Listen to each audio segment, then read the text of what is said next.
Ele é ex-bombeiro militar, policial civil, presidindo a ABPC, Associação Brasiliense de Peritos em Criminalística. Conosco, Marcelo Nunes, presidente da ABPC, para uma entrevista ao TV Guerra. Muito boa noite. E a primeira pergunta sobre a perícia criminal. Qual a importância dela no contexto da Polícia Civil? Boa noite. Primeiro, agradecer o convite aí. E respondendo à pergunta, a importância da perícia criminal, não só para a Polícia Civil, né? Ela auxilia bastante os inquéritos, que vão estar ali buscando quem foi que cometeu determinado crime, a forma que cometeu determinado crime, mas principalmente e finalisticamente ajuda a justiça. Então, os nossos laudos, eles compõem o inquérito policial e os processos judiciais. Eu costumo falar sempre que, para os alunos de direito, a única prova irrepetível no âmbito da justiça. Então, as oitivas que são feitas nas delegacias durante o inquérito, elas são refeitas, necessariamente tem que ser refeitas pelo juiz de direito, e a prova pericial não. Até por uma questão de que o local, a cena do crime, ele costuma chamar, né, o local do crime já foi embora há muito tempo, né? Então, o perito, ele materializa esse local, ele fotografa, ele faz as medições, ele deixa esse local para a posteridade na forma do laudo. E esse laudo acompanha o inquérito, acompanha o processo até o final. As pessoas confundem muito o perito criminal e o médico legista, que na verdade é o perito em medicina legal, ou nesse sentido. Qual a diferença crucial? Qual o papel de um e o papel de outro dentro da corporação e dentro da atividade? Sim, bem, nós temos a Lei 2030 de 2009, ela trata dos peritos oficiais de natureza criminal. São 3, os peritos médico-legistas, os peritos criminais e os peritos odontologistas. Aqui em Brasília, na Polícia Civil, nós só temos peritos criminais e peritos médico-legistas. A diferença maior que eu poderia falar é em relação à medicina mesmo. Obviamente, o perito médico-legista tem que ser médico. E o perito criminal tem algumas áreas da ciência que a pessoa pode fazer o concurso e virar perito criminal. A diferença maior é que, por exemplo, num local de crime, de morte, de homicídio, o perito criminal vai até o local, faz o que a gente chama de levantamento do local, que nada mais é do que fotografar e deixar esse local para o resto da vida ali, né? Sempre materializado no laudo. E logo que ele libera o corpo, esse cadáver vai para o IML.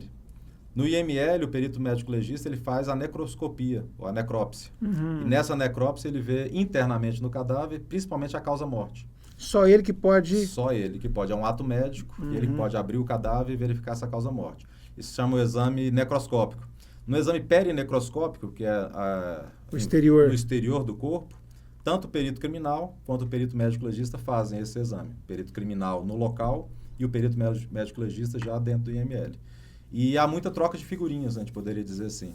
Antigamente era mais pessoal mesmo, a gente ia até o IML, conversava com os médicos e tinha essa troca do que ocorreu no local com o cadáver e o que a gente estava vendo ali na mesa de necrópsia. E hoje em dia, com a tecnologia, tem grupos de WhatsApp em que os médicos e os peritos trocam ali as informações em relação aos locais para tentar dirimir qualquer dúvida. Mas é uma elevação do nível científico dessas discussões. É outra história hoje, sim, até porque temos uma paramentação tecnológica, científica muito mais avançada. Sim. Nesse sentido, a chegada do DNA foi um divisor de águas para a profissão de vocês? Com certeza. Eu acho que para a polícia como um todo, né? Data aí da década de 80.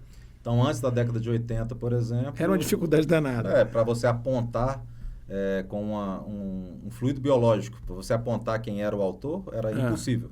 Eu posso dizer que era impossível. Com a chegada do DNA, o primeiro caso foi na Inglaterra, se eu não me engano, na década de 80, não vou lembrar o ano, mas o primeiro caso foi na Inglaterra e depois disso foi para o mundo todo.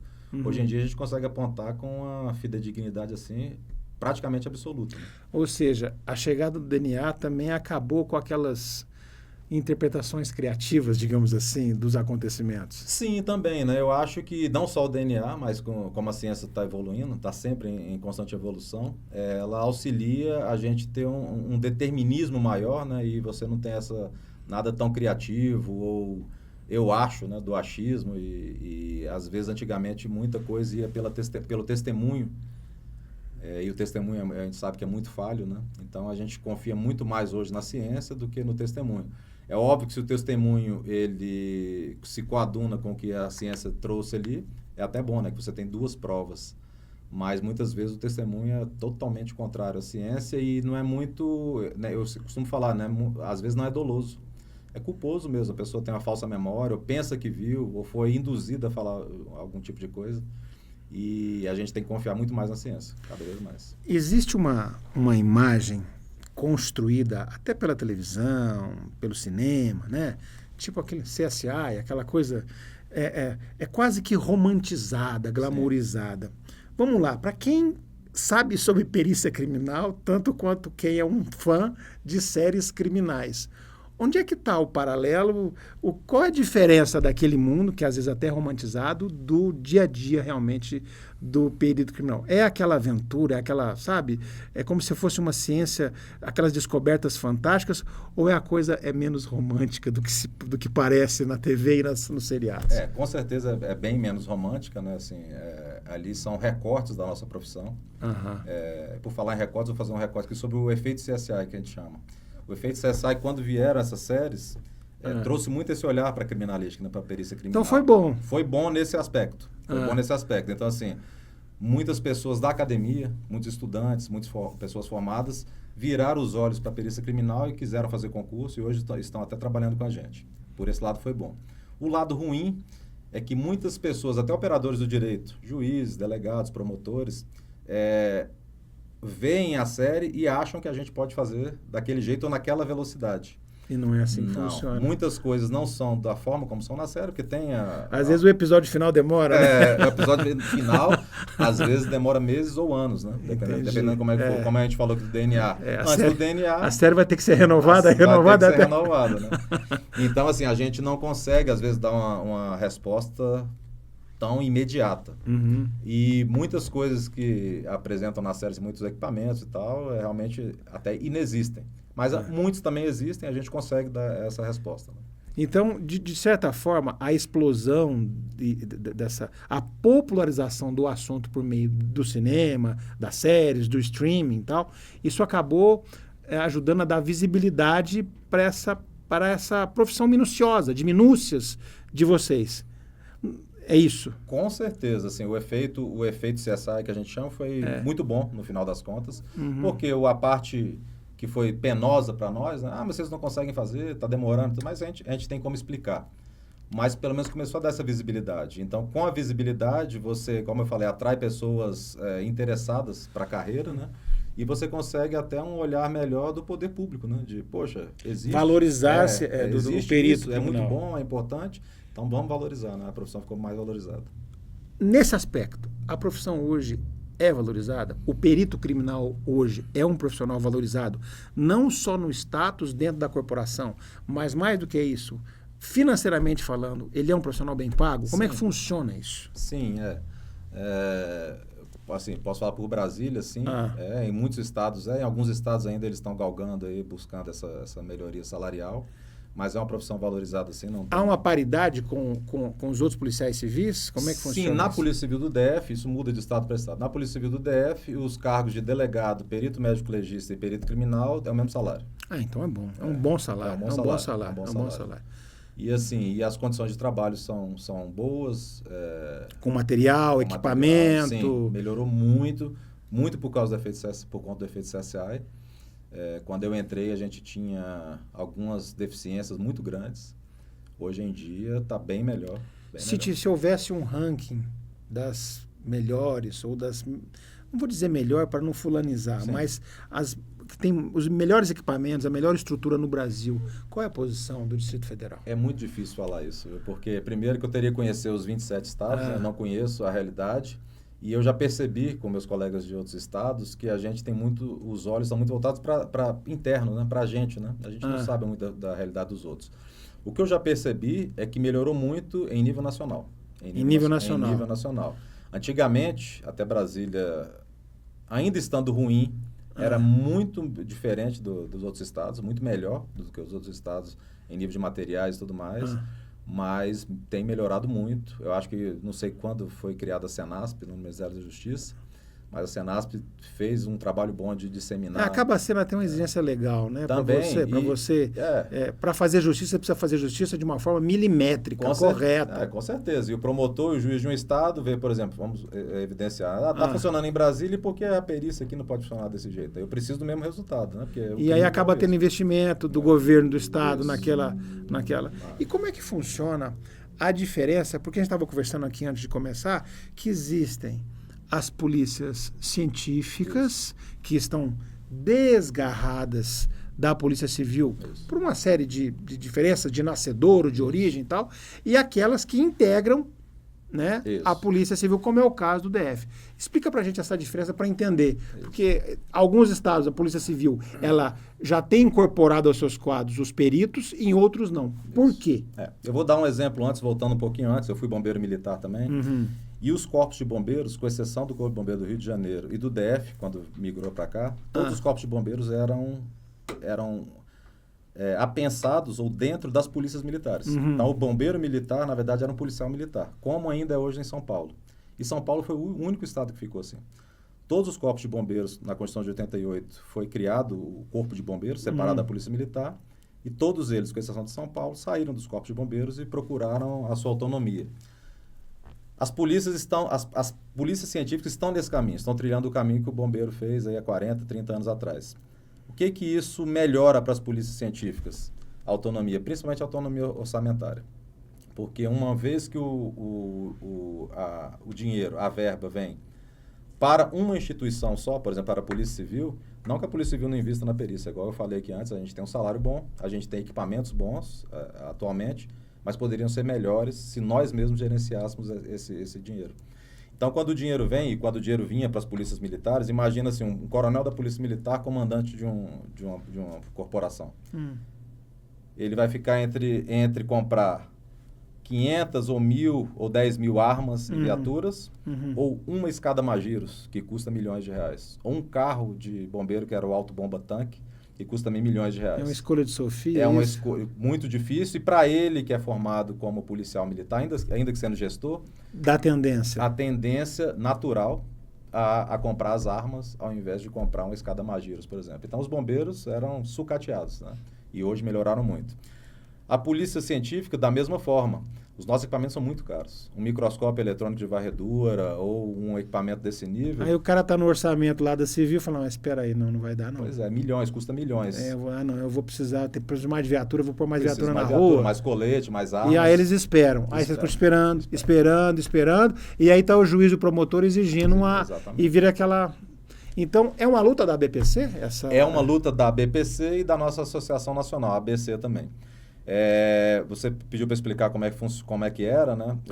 Tem 20 estados que as polícias científicas não são mais subordinadas às polícias civis. Que é o modelo que vocês buscam aqui no DF. O modelo que nós buscamos aqui no DF também. 10 estados são totalmente fora, como Paraná, Santa Catarina, Rio Grande do Sul e outros. Eles são policiais científicos fora das polícias civis. Totalmente fora. É outra corporação. É outra corporação. Nada a ver. Não tem nada ligando. Assim como existe a Polícia Civil, a Polícia Militar, o Corpo de Bombeiros, tem a Polícia Científica. Pronto.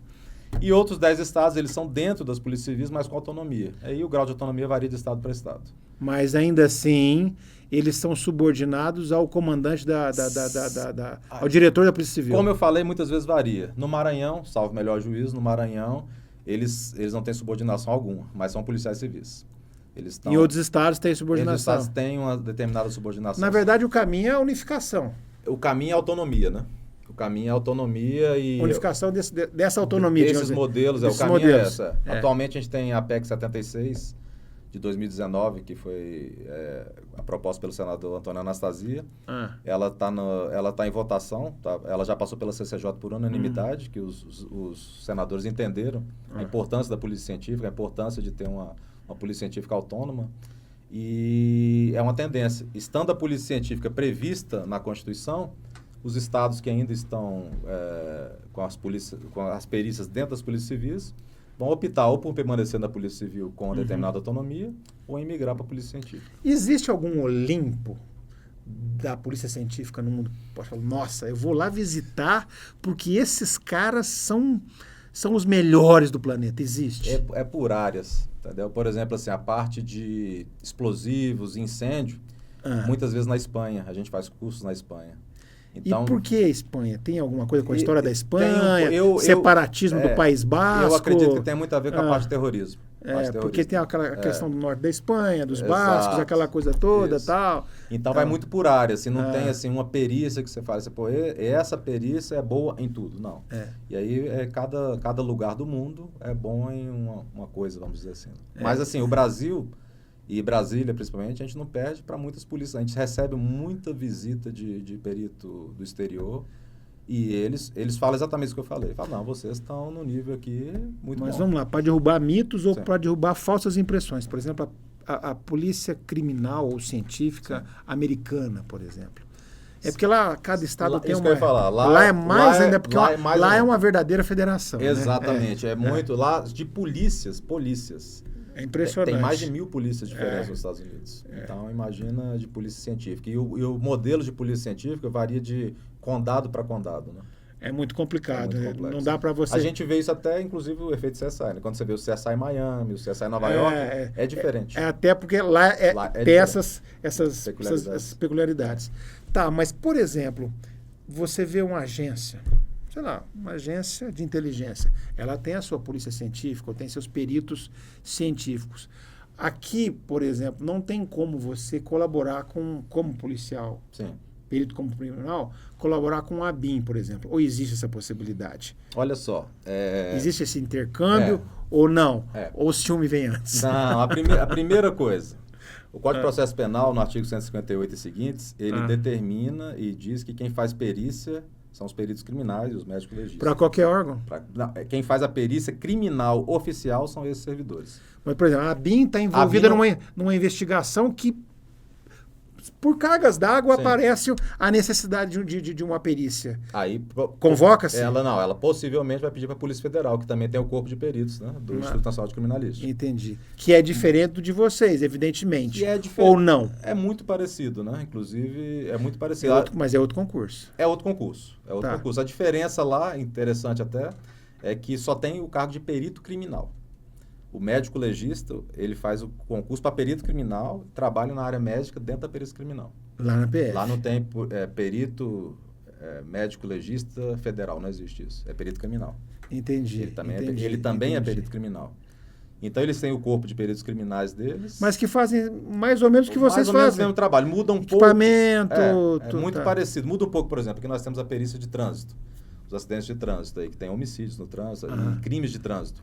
A Polícia Federal praticamente não tem. Eles têm a formação na perícia de trânsito, até porque eles têm que fazer perícias em viaturas, que são envolvidos em acidentes, mas não tem essa casuística do dia a dia igual as polícias estaduais têm, por exemplo. Vamos descer um pouco para, não vou dizer submundo, mas para o chão da fábrica ou então para o chão do crime, digamos assim. Antes do DNA,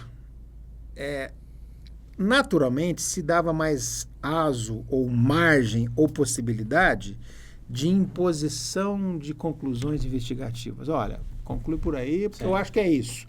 É o achismo perigoso.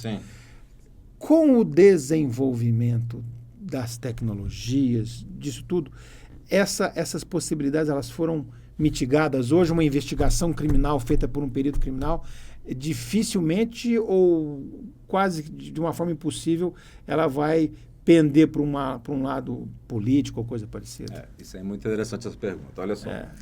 Não só o DNA, com toda a evolução pós-DNA, né, principalmente da informática e tudo mais. Mas na década de 70, né, ele para trás, tinha até aquela questão de testemunha, a rainha das provas e tudo mais, porque a ciência ainda estava em evolução. Com certeza. Mas não igual hoje em dia. Né? Então, assim, tinha pouca ciência aplicada à polícia.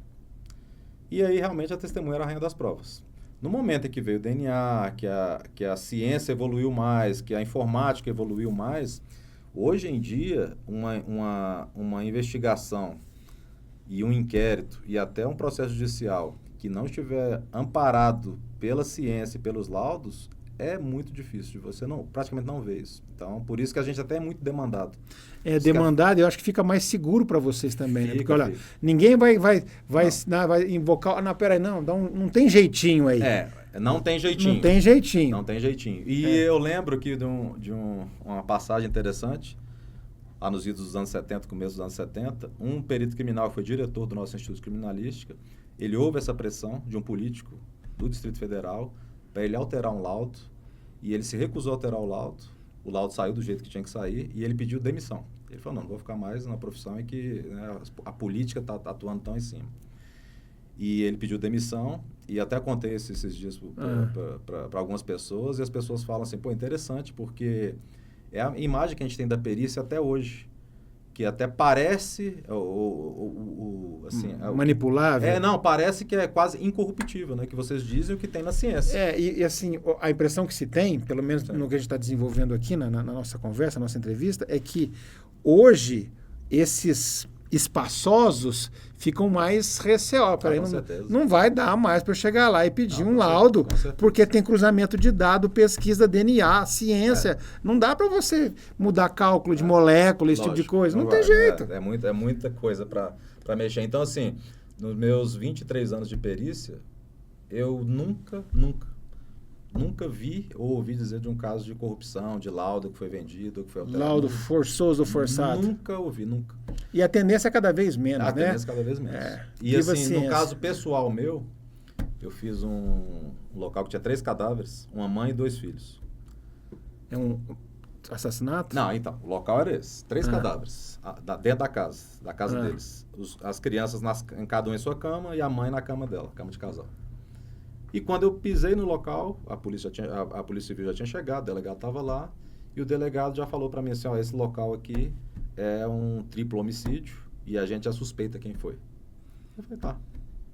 Ele já chegou colocando o laudo na sua... Mas isso é comum. Faltou só ele laudar para você. Porque o investigador, o delegado, ele tem a impressão que ele teve da investigação, enfim. Né? E até, às vezes, a arrogância do próprio agente, né? Pode acontecer também, pode. Não. Tem experiência? Estou há tantos anos, né? Exato. Já sou... Tá fácil, isso aqui tá fácil. Sou enfermeiro que viu sangue. Isso, então, exato. Muito sangue. Tipo isso. Eu sei que eu entrei no local do crime, comecei a fazer a perícia, fui nas crianças, depois fui na mãe. Algo estava te dizendo que não é bem assim. Não era daquele jeito mesmo. E o perito mais antigo que estava comigo também, ele realmente é isso mesmo e tal. E era a mãe matou as crianças e depois suicidou-se. E aí eu fui falar, saí do local de crime e fui falar pro delegado. Falei, não é triplo homicídio não, foi ela matou as crianças e depois suicidou. Ele, não, mas não pode ser, por conta... Eu falei, não pode ser, mas né? E o laudo vai sair assim. Ele, não, o laudo não pode sair assim, porque o inquérito vai sair como triplo homicídio. Eu falei, não, cada um no seu quadrado. Fique à vontade e apense o nosso laudo. E saiu desse jeito. O inquérito dizendo que era um triplo homicídio, o laudo dizendo que era um duplo homicídio seguido de suicídio. E que fim levou o Robin? Esse aí deu trabalho, viu? Porque bate, a OAB entrou no caso, o Ministério Público e tudo mais, e vai e volta, a gente fez vários laudos Mas, por exemplo, a OAB e o MP entraram do lado do laudo, digamos assim. Não do lado do laudo. A OAB, principalmente, ela foi movimentada pela família da vítima. Entendi. E a família da vítima, eu entendo perfeitamente, eu fui um estudioso na década de 2000 sobre os suicídios. É muito difícil da família acreditar que é um suicídio. Acreditar e aceitar. Que é um suicídio. Entendi. Então eu entendo perfeitamente. E a OAB entrou assim, tipo assim, não é duvidando do laudo, mas tipo assim, vamos estudar mais a fundo. Então foram vários quesitos, a gente fez vários quesitos, etc. Eu sei que foram 9 anos de vai e volta desse laudo. E no final das contas? No final, o Ministério Público arquivou, porque era um duplo homicídio seguido de suicídio. Isso talvez seja um caso como esse, talvez seja a grande gratificação da sua profissão ou do seu entendimento enquanto profissional sério. Demorou 9 anos, mas aquilo que você laudou acabou sendo atestado como real. Exato, mas não... Te traz satisfação isso? Com certeza, e não só esse caso. Qualquer outro caso que você... Porque tem casos que você realmente não tem vestígio. Ou tem muito poucos vestígios, você não vai chegar à conclusão. Tem mais algum outro caso que a gente possa trazer? Porque quem assiste gosta muito de exemplo. O ser humano é assim, sim, né? É uma curiosidade. Mas, de qualquer forma, assim, esse foi um bom caso. Sim. Tem mais algum que a gente possa Tem um caso que a gente foi... Esse é um caso diferente, que a gente foi lá no Piauí. Olha só, nem é na Polícia Civil do DF. Houve um caso... Uma estudante de direito, 19 anos, apareceu morta numa construção de um prédio lá do Ministério Público Federal. O prédio estava em construção. E ficou-se uma dúvida se era homicídio, suicídio, acidente, que é as dúvidas que geralmente tem. A Polícia Civil de lá fez o primeiro laudo e, se não me falha a memória, determinou que podia ser suicídio ou acidente. Mas a imprensa da época e a comunidade já tinham certeza que era homicídio, por algumas questões lá políticas, inclusive. Políticas, locais, paroquiais. E quando como a gente fala assim, a primeira imprensa chegou no local, um componente da segurança pública que estava lá, que não era perito, ele já começou a falar, dar entrevista para a imprensa e falar aqui, ó, a menina morta ali, olha a cabeça dela como é que tá, olha como é que tá, isso aí foi um brutal assassinato, bateram, etc. A pior coisa que tem é o circo político, né? Pronto, e aí a imprensa, comprou a versão. E eu acho que até obviamente, porque ouvindo uma pessoa do alto escalão da segurança pública falar, se o fulano tá falando, E começou. Quando saiu o laudo dizendo que, na verdade, era suicídio ou acidente, aí questionou-se o laudo. Falou, não, tá errado. Os promotores também não acreditaram no laudo, já estavam acreditando no homicídio, e pediram para a Polícia Federal fazer um outro exame em cima. A Polícia Federal fez um outro exame em cima e, na verdade, minto, a Polícia Civil de lá falou que era suicídio. A Polícia Federal abriu o leque para acidente. Talvez poderia ser acidente, suicídio ou acidente. Mas, de novo, a comunidade, a imprensa e o promotor... não, mas isso está errado, porque nós temos certeza que é homicídio. Como assim 2 laudos dizendo que é... Todos certos de sua certeza, Exatamente. Né? Aí, não sei como, realmente não sei como, isso foi na alta cúpula aí, caiu esse pedido para a Polícia Civil de Brasília fazer, um terceiro laudo. E na época eu estava na morte violenta, e um outro perito mais antigo, mais experiente. Fomos nós 2 e uma perita médica legista do IML daqui. Então tu foi para tirar a teima. Anos depois, refazer tudo. E a primeira versão do perito criminal estava correta? Tava. E a gente fez e era um suicídio. Mais um motivo que traz orgulho para você nesse sentido. E outra, aí para todos os peritos, né? Porque os peritos do Piauí, os peritos da Polícia Federal e os peritos de Brasília, em 3 momentos diferentes, sem ter se conversado, chegaram às mesmas conclusões. Porque falou mais alto a ciência, a técnica e a frieza do cálculo. Exatamente. Não o interesse político, paroquial, social, às vezes até econômico, exatamente, de poder, aquela coisa toda. Nesse contexto, o profissional, o perito criminal, ele precisa de um espírito forte de resiliência e de retidão moral, porque ele sabe que ele vai enfrentar sempre esse atravessar político? Sim, tem isso e tem... Ele precisa, com certeza. E ele é preparado para isso na formação dele ou ele é apenas técnico? Olha, vou ser sincero, nós não somos preparados, assim, nesse contexto aí, não. Mas uma ABPC, por exemplo, ela cuida disso, assim, quando existe a formação de uma associação, de um sindicato, é importante para robustecer essa necessidade de ser firme? Sim, mas mais importante, por incrível que pareça, são os peritos mais antigos. Quando você entra, você é novo, o perito não trabalha sozinho, já começa por aí. Todo laudo nosso aqui em Brasília, ele é assinado, ele é revisado por um outro. Quando não... Até porque essa redundância é interessante. É interessante. Quando não, o outro também vai ao local, faz a perícia junto. Nos casos de morte violenta, aqui são 2 peritos no local. Então, você está trabalhando com outro colega ou com outro profissional ali, é muito difícil, viu, assim, de você não seguir a linha correta. Primeiro, quando você entra, o mais antigo sempre vai te dizer como deve ser feito, o que deve ser feito, como é que a criminalística o que a gente deve falar. Igual eu falei, eu sou engenheiro de incêndio, mas eu aprendi perícia dentro do Instituto de Criminalística, fazendo os cursos lá. Então, nos cursos você aprende o que você deve falar, até onde a ciência pode ir e o que você pode escrever no laudo. E isso eu acho que é o que baliza mais a profissão, assim, do que qualquer outro tipo de formação. E realmente a gente não tem esse tipo de formação, esse cuidado, né, vamos dizer assim.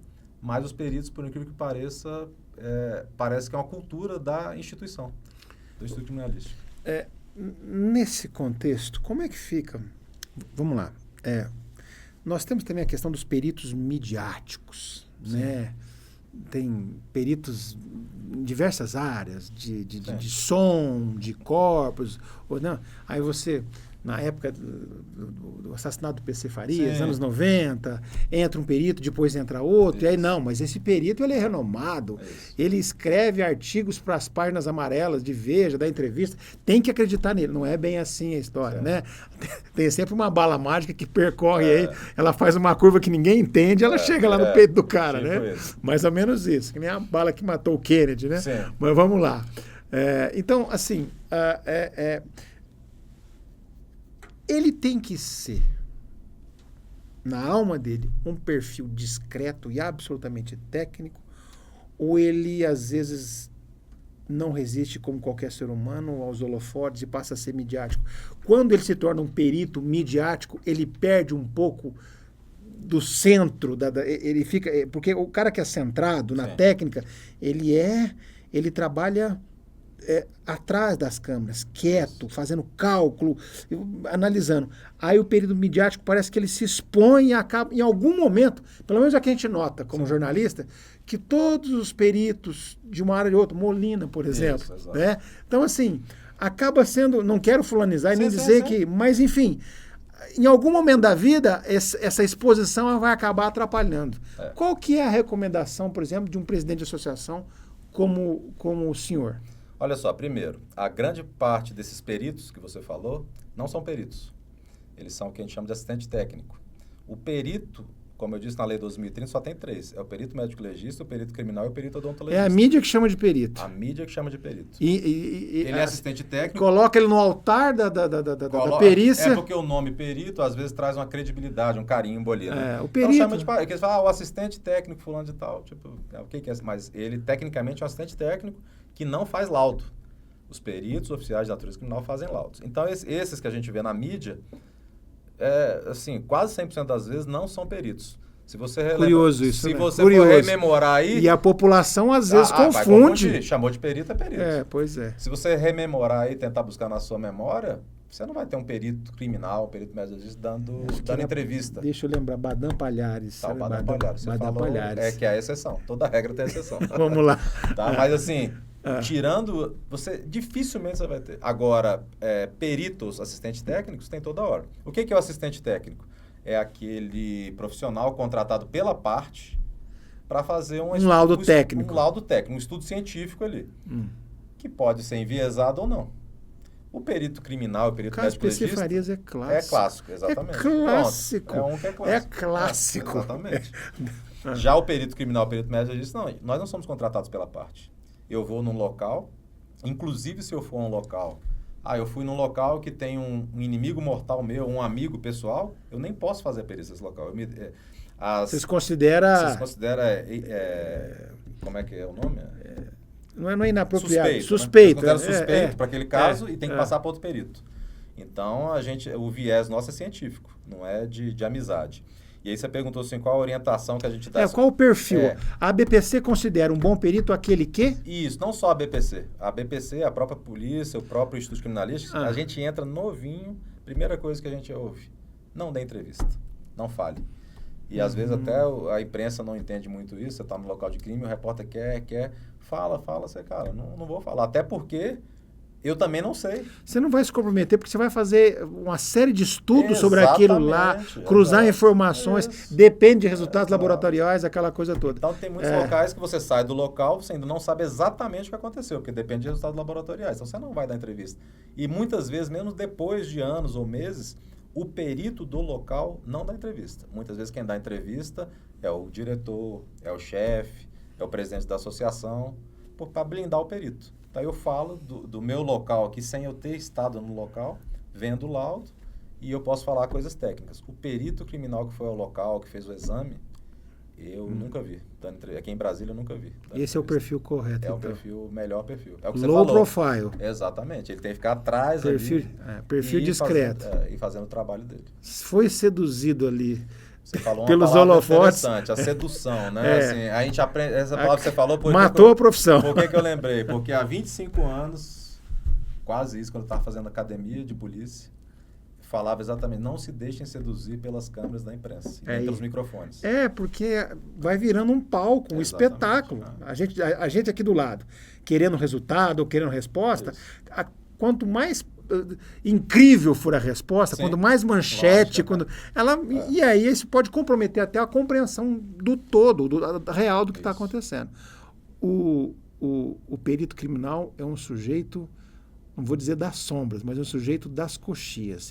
Ele atua nos bastidores, no sentido de poder ter a tranquilidade de fazer a correta análise dos fatos, dos acontecimentos e dos objetos que ele está analisando. Exatamente. Antes da última pergunta, o cadáver fala? Sim, o cadáver, não só o cadáver, o local fala, né? Mas a gente tem essa questão com o cadáver porque é o vestígio mais importante, muitas vezes, no local de crime. Só que eu queria fazer um recorte que eu acho que é importante, até para os meus demais colegas peritos, inúmeros colegas peritos. O CSI, quando ele trouxe esse efeito, a gente pensa que perícia é só local de crime e homicídio, morte, né? Mas a maior parte das perícias não são essas. Quais são? A maior parte das perícias hoje em dia são ligadas à informática. Imagina, você tem um celular, eu tenho um celular, todo mundo tem um celular, um microcomputador no seu bolso que tem a sua vida, né? Inclusive, se você perde, você não tem mais os aplicativos, você não tem mais nada ali, tudo mais. Então, quantos celulares estão envolvidos em crime, ou são de vítimas, ou são de autores, e passam pelas perícias de informática? São milhares. Nesse aspecto, ou seja, a gente é porque a influência da CSI, né? Sim. Nossa, cena do crime. Então, vamos falar de uma outra série que foi a precursora de tudo isso, que foi Twin Peaks. Sim. Não sei se o senhor lembra dela, né? Foi de uma moça que foi assassinada, aquela coisa, virou um fenômeno mundial lá atrás, né? Enfim, mas a questão, não, hoje o cadáver fala, mas o celular também fala. Também. Mesmo bloqueado? Assim, e aí? Fala, mesmo bloquear, muitos celulares a perícia consegue desbloquear e consegue o acesso, alguns outros não. Mas isso também vai mudando, né? Como eu falo, a ciência vai evoluindo. E aí vai conseguindo desbloquear. Não, o fabricante procura bloquear, é direito do... Consegue. Atrás ali, porque... Assim, são cabeças... É uma corrida sem fim. É uma corrida sem fim. Mas, criou um bloqueio, vamos desbloquear. Aí vai. E tanto na perícia criminal como na perícia médico-legal. Quando antes de eu entrar na perícia, você pensa no perito médico-legista. No médico-legista, fala, esse é o cara que abre cadáver. É 1%, é 3%, se não chega a 3% das perícias em cadáveres. A maior parte das perícias são em vivo. Que são as lesões corporais, as tentativas de homicídio. Vestígios de pele na unha e aquela coisa toda. E um monte de outras perícias que não são em cadáveres em si. Então, tem a perícia criminal. Ela tem várias divisões. Tem a perícia contábil, a perícia de odontologia forense, a perícia de local de crime, a perícia de delitos de trânsito, a perícia de crimes contra patrimônios, roubos e Mas, por exemplo, dentro dos peritos criminais de Brasília, por exemplo, tem a perícia de odontologia forense, por exemplo. Tem. Casos clássicos históricos. No Brasil, por exemplo, o caso do Mengele. Sim.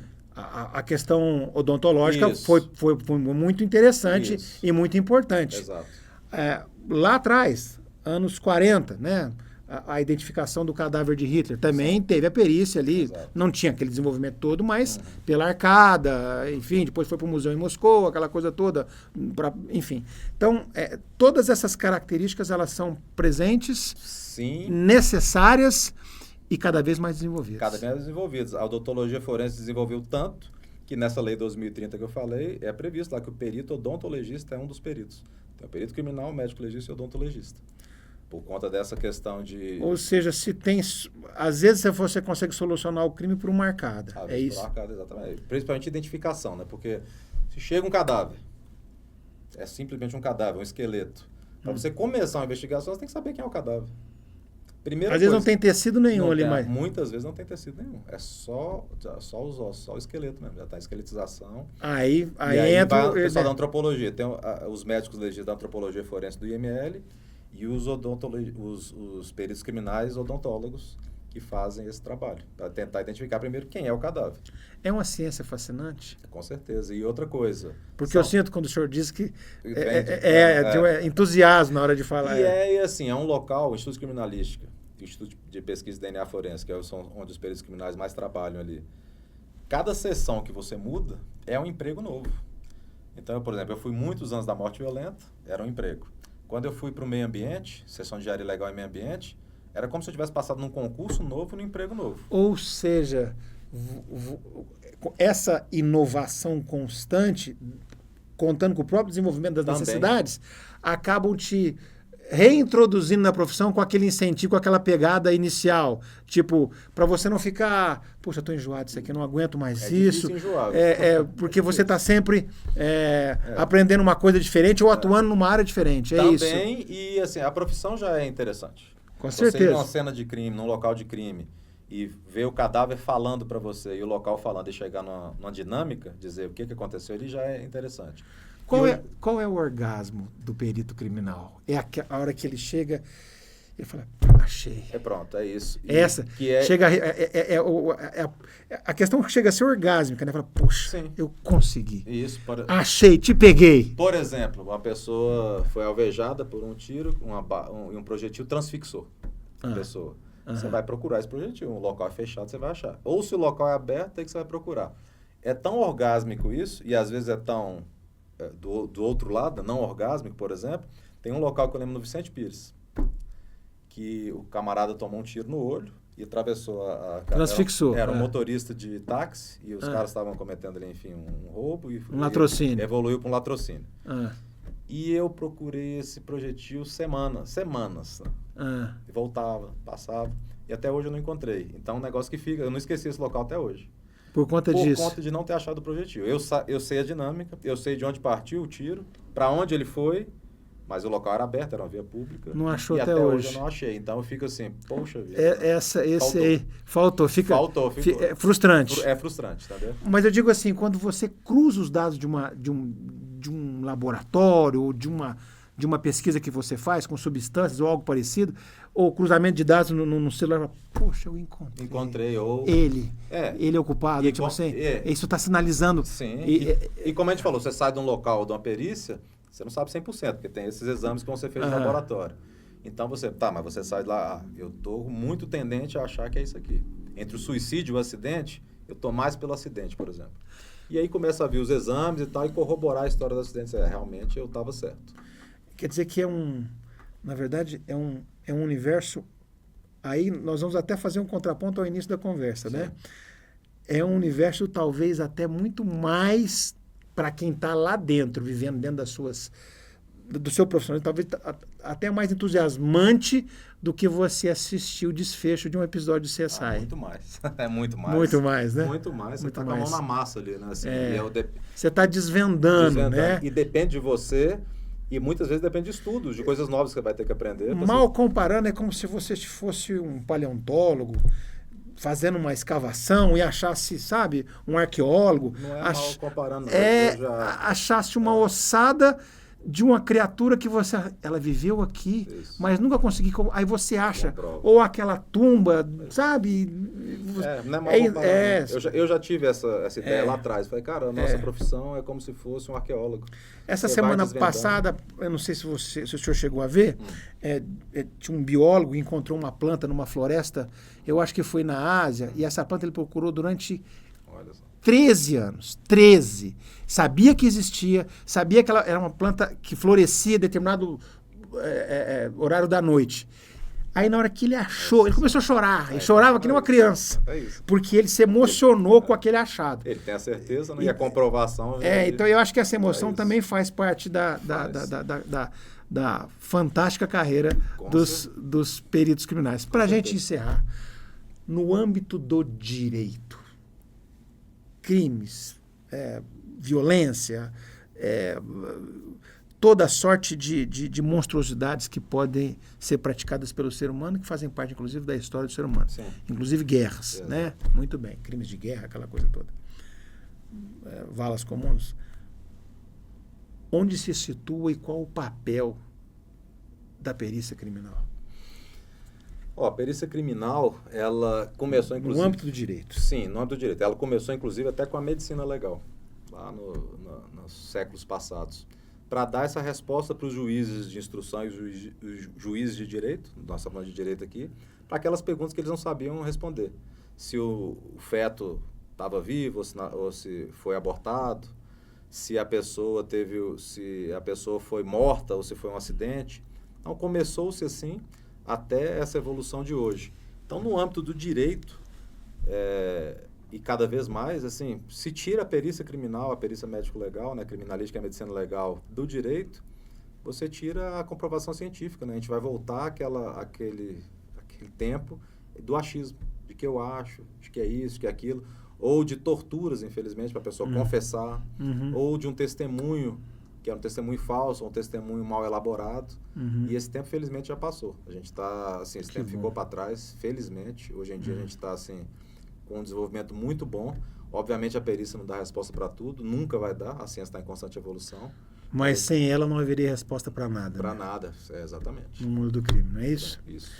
Tenho certeza que vocês assistiram hoje o primeiro e mais interessante episódio do CSI Brasília.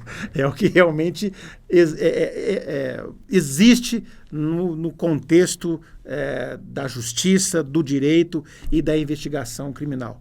Mais uma vez eu queria agradecer a presença do Dr. Marcelo Nunes, que é o presidente da BPC, e gostaríamos de tê-lo aqui novamente para falar sobre a perícia criminal, talvez até para os nossos alunos, né? Seria muito interessante. Estamos à disposição. Somos muito gratos, poderíamos falar muito mais, mas temos um tempo aí também para encerrar o nosso programa. Muito obrigado e boa noite. Obrigado, boa noite.